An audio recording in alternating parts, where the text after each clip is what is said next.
When Gaddafi's son, Saif al-Islam, addressed the nation 2 weeks ago, he warned of a brutal civil war.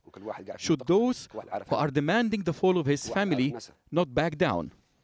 It will be a civil war. We will go back to the 1936 civil war. We will be killing each other in the streets. Libya is not Tunis or Egypt. Now, with the latest reports about a possible deal for a safe exit for the Gaddafis, those loyal military commanders may feel betrayed. And unless the deal includes some kind of amnesty for them, it may be that they too start questioning their loyalty to the Gaddafi regime. Mohammed Shuqair, AlJazeera. Well, how lucrative is Libya's oil industry as the fighting continues to affect it? For more on that story, let's cross over to Felicity Barr in our European News Centre. Felicity? Thanks, Lauren. Yes, oil production, well, is nearly paralysed by the ongoing conflict. In the rebel-held east, it's down by as much as 90%. The oil price dipped today from its 2-year high amid reports that OPEC is now considering boosting output for the first time in 2 years. Alan Fisher has more details.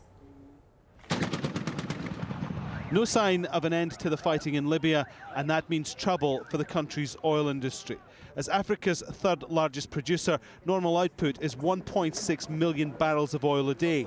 That's dropped by 2/3 since the uprising against Colonel Gaddafi began, and that's costing the government in Tripoli $100 million a day in revenue. 80% of the country's oil sits in the Sirte Basin and is right on the battle line between pro and anti-Gaddafi forces. The El Bouri oil field off Libya's western coast is the largest producing oil field, and output there's been hit.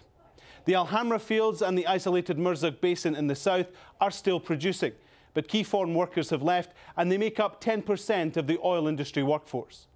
Once produced, crude oil is piped to the main terminal ports for export. There are 6 terminals, 5 in the east, mostly in rebel hands.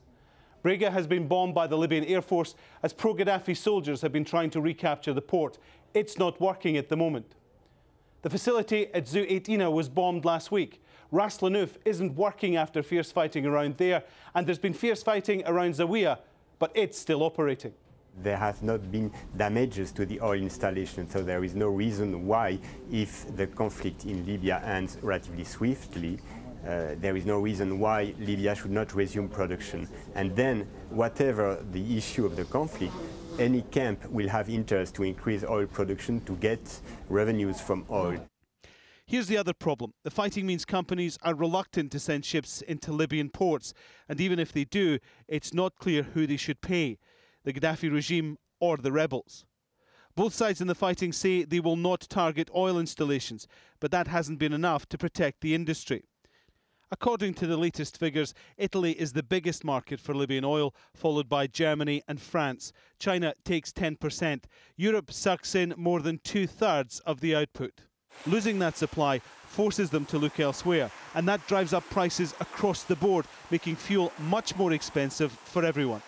That is an anxiety to central bankers who are trying to manage and control inflation, so their reaction to that will be to raise interest rates.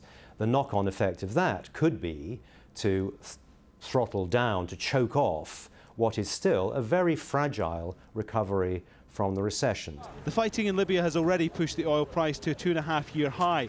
Fear of unrest across the region could push it even higher. The effects of the uprising now being felt far beyond Libya's borders. Alan Fisher, AlJazeera. Well, meanwhile, there's international disagreement about imposing a no-fly zone over Libya to prevent Muammar Gaddafi's air attacks. Spain's Prime Minister has said it should only be a last resort. But speaking in London, Britain's Foreign Minister has warned of a, quote, protracted conflict in Libya and is seeking broad support for the plan.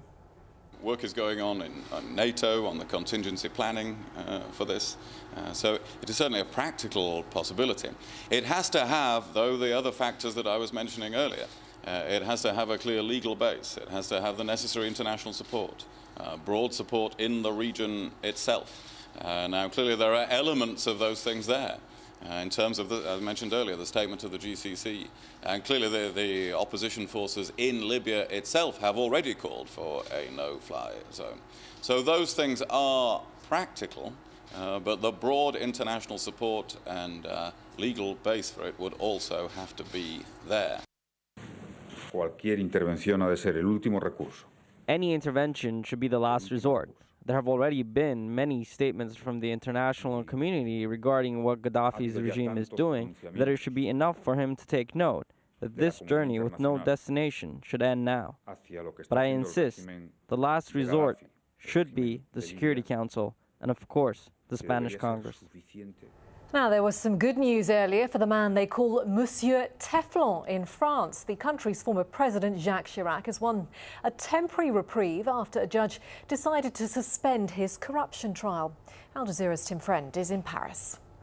Well, the agonising wait for Jacques Chirac and indeed for the French public who have been following this case closely over the decades will have to go on for another couple of months at least while the Constitutional Court decides whether the charges are still valid and not out of date.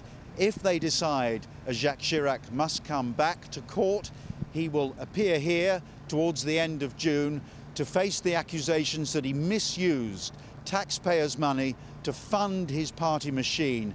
And this was towards the end of his tenure, his 18-year tenure as mayor of Paris, when he was fighting to become president of France. He did become president of France, but he's accused of using that money to fund his party machine, to fire up his supporters. He denies any wrongdoing. He says he's determined to come to court to explain himself. We were talking to his lawyer earlier who said he's disappointed that there is this new delay. He wanted to come and say what he felt he needed to do at that time in Paris. But he's a towering figure in European politics, and this is just another twist in perhaps what is one of Europe's longest-running political soap operas. And that's it. That's the very latest from Europe. Back now to Doha.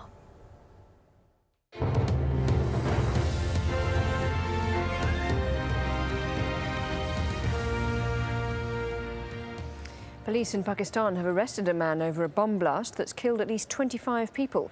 The explosion in the eastern city of Faisalabad happened at a gas station in a neighbourhood full of government buildings. More than 150 people have been injured. Officials say the man may also have been involved in a 2009 attack on a Sri Lankan cricket team. Gamal Haider has more from Islamabad. A deadly attack at a gas station, this time, of course, with new tactics. The explosive-laden vehicle was parked inside that gas filling station. At the time of the blast, the man is said to have left his vehicle and then detonated his device by remote control. According to the security forces, at least 25 people were killed and over 100 wounded. A number of buildings close to that filling station were also destroyed. Rescue efforts were underway to try and dig out both the dead and possibly people who may have been trapped under the debris. The security forces also saying that they have claimed a major breakthrough by arresting a man whom they believe was responsible for the attack. He's also been implicated in the attack on the Sri Lankan team in the city of Lahore earlier.